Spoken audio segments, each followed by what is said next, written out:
Andito na tayo sa munisipalidad ng Datos sa Libo. Pawas na ito. Dito nagsisimula ang pawasan. Ano yung pawas, sir, na term? Yung pawas, yun yung ano na patubig. Tubigan, marshland. Kahit nyo yan, malababo pa yan masyado. Pero kadalasan sa pagtag-ulan, umabot tuod ang tubig dito. Kaya mapansin nyo yung mga bahay is may nakaangat siya sa lupa. Kasi pag tag-ulan, pinapasok siya ng tubig.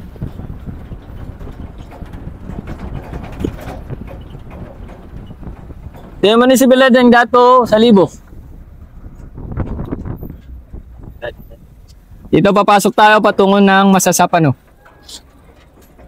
Ito, sir, papuntang. Ito papuntang Dato Piang.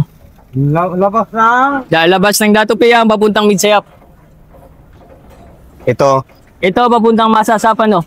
Ito na yung dulo ng north side ng SPM Box. So papunta tayo ng Pagatin. Ang Pagatin ay parte ng Dato sa Libo.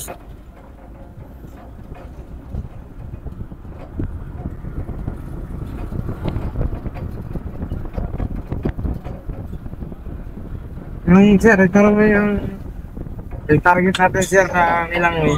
So dito din meron din kaming nakandak na operasyon dito. Wala na ID. Kasi kadalasan tinatago to ng mga masasamang loob at saka mga lider ng terorista. Tukin mo kapapitan dito ba no kita? Talaga binigay. Amaya makita nyo kung gaano kahirap yung lugar, lakaran. Yeah. Ay, lumakpak. Kunti. Atras kunti boy. Atras kunti. Hindi, diretso mo lang, kita naman Kasi, yun. diretso lang. Dito na, diretso. Diretso mo lang, diretso. Doon lang sa may tulay. Dandaanin mo lang. Dandaanin mo lang boy. Yan.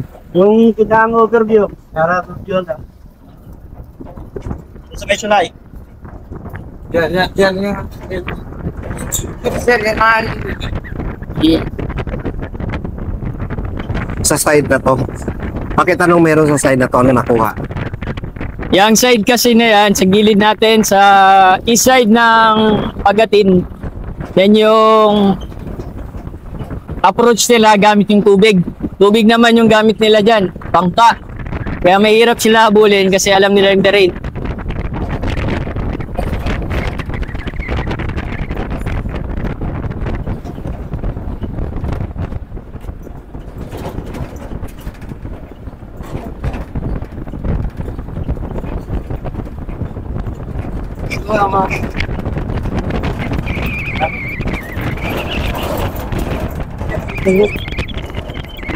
Makabungan eh. Taba ka pa kung gusto mo eh.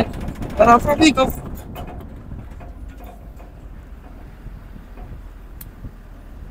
Yun na yung pawasan. Medyo mababaw lang yung tubig ngayon kasi tag-init.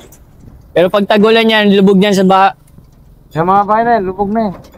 Ito ang mga bahay na to, sir. Lubog.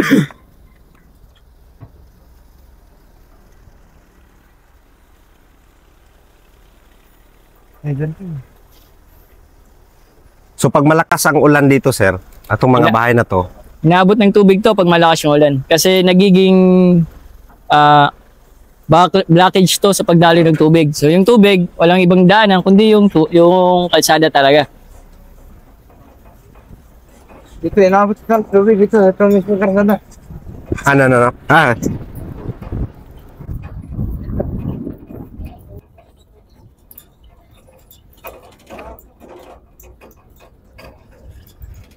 Sige, ganda ka.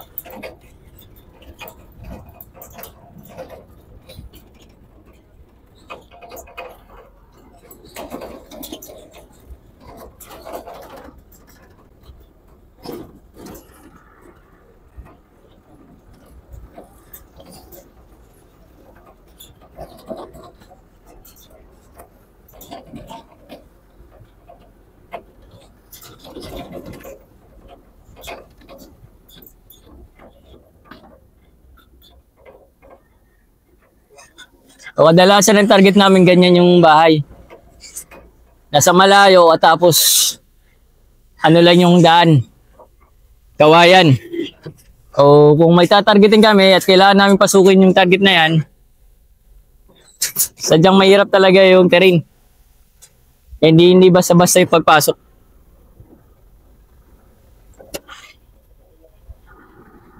Ngayon, maliban sa pagdaan sa ganitong kalsada, isasama mo ba sa pagpaplano yung hirap ng dadalhin yung pagkain? Maraming sustainment kasi hindi isang araw lang yung operation dito. Maabot ng linggo, buwan. At wala ka rin ibang matutulugan kundi pawasan din.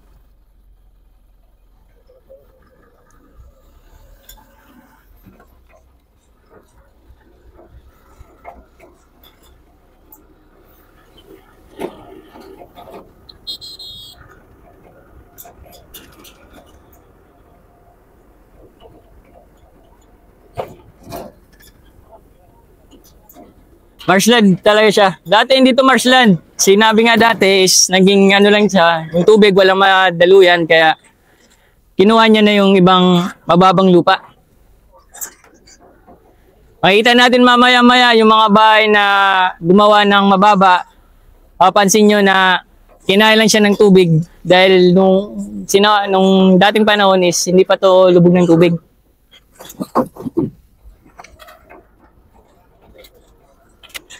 Wala pa po. Dato sa libo pa rin po to. Sharif Saidona.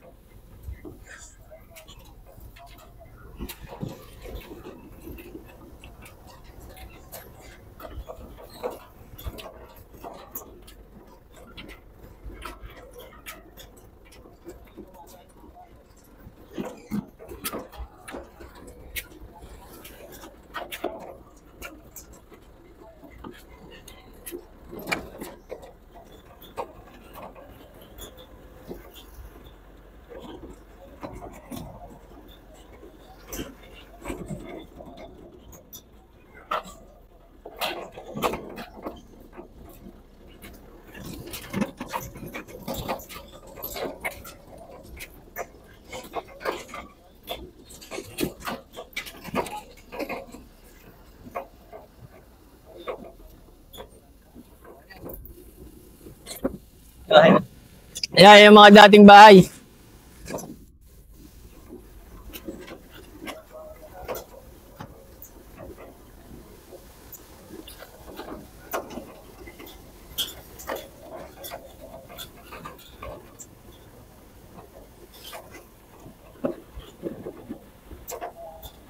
Ayan, lubog. Makita nyo na yung lupa niya umakyat na.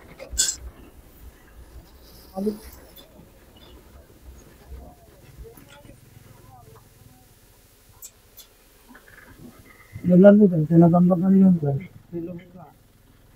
6IB. Sir!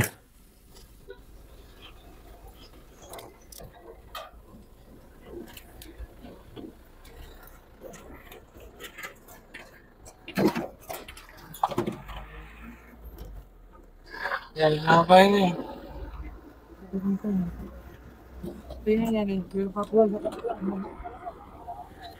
So, makita nyo sa ating kalan, lubog na yan. Ibig sabihin, nung una, hindi ganyan abot yung lupa niyan. Tumaas lang yan nung nakarang taon. Mga nakarang taon.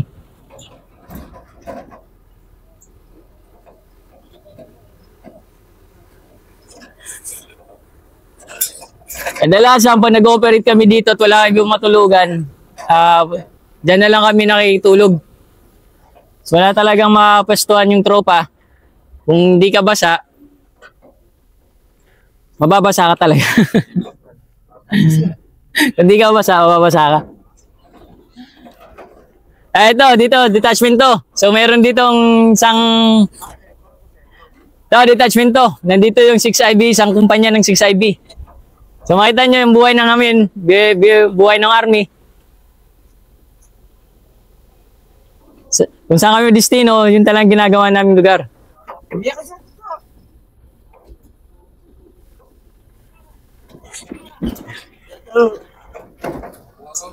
Ayan. Isang checkpoint. Nandiyan yung tropa natin. Bye.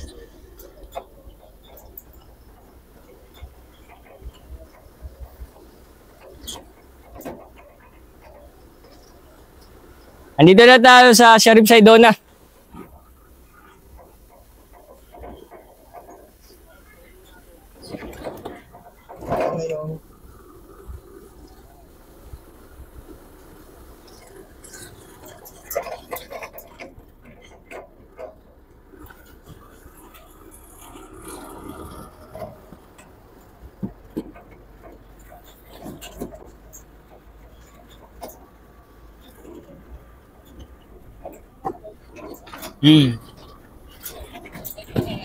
Saidona dito. Sharif Saidona dito.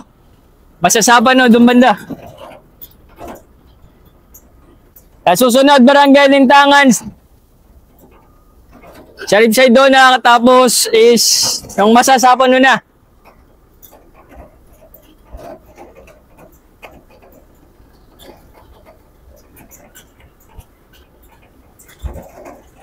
Karamihan ang napupunta dito, akala nila ghost town yung masasapan no, sa SPM Box. Kadalasan na naisip ng mga bagong report na sundalo, pag nandito ka sa masasapan no, akala mo laging magulo, araw-araw may putukan, may ganun. Di naman ganun talaga. Payapa ang gusto ng mga tao dito, kapayapaan, pero may sadyang ibang grupo na gusto nang talaga ng gulo. Kaya nandito yung tropa natin para i-maintain yung kapayapaan na gusto ng mga tao na nandito. Peace. Kawawa na apektuhan, sila lang talaga. Yung rasong ba't tayo nandito is ma-maintain yung kapayapaan para ma-continue yung process ng mga sibilyan.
Yung Barangay Lilantangan. Ate pa rin yung municipal headings Sharif Saidona Mustafa.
Basta nandun yung area namin.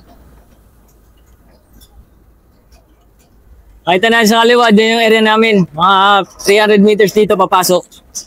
Diyan kami nakaka-detachment ngayon.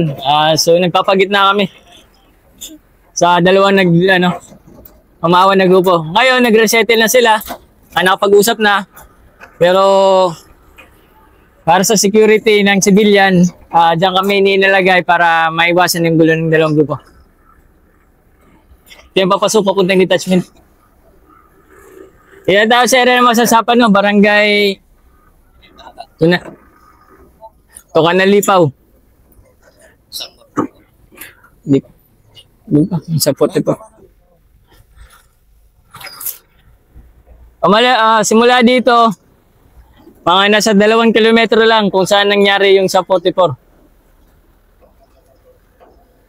Doon pa. So, yung sabi sa amin ng mga sibilyan noon is, nandito na yung mga tropa ng SAP is nandito, nakastambay. Pero yung pinasok nila, medyo mahirap pasukin kasi nakita nyo sa lugar, pawasan yan. Baha yan, tubig. Hindi basta-basta makapasok dyan na walang coordination.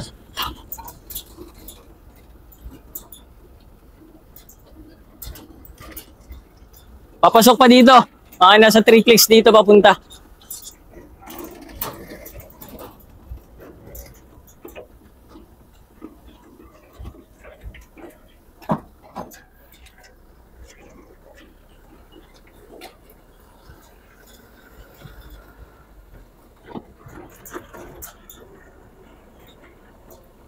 Dito sa kaliwa natin, yan ang ganap yung sa 44. May 3 kilometro simula dito. So, nangyari yung sa 44, itong mga kabayan, mga sibilyan, nagsilika sila kasi ayaw nila madamay. Pero yung mga armadong grupo noon ay nagmula sa iba't ibang bayan ng SPM box. So, nag-reinforce sa iba't ibang side ng tropa natin kaya napinta kasi sila.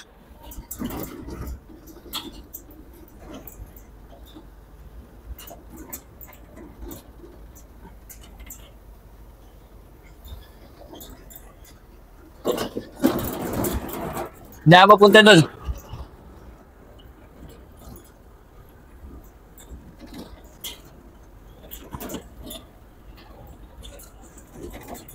Kapag excited,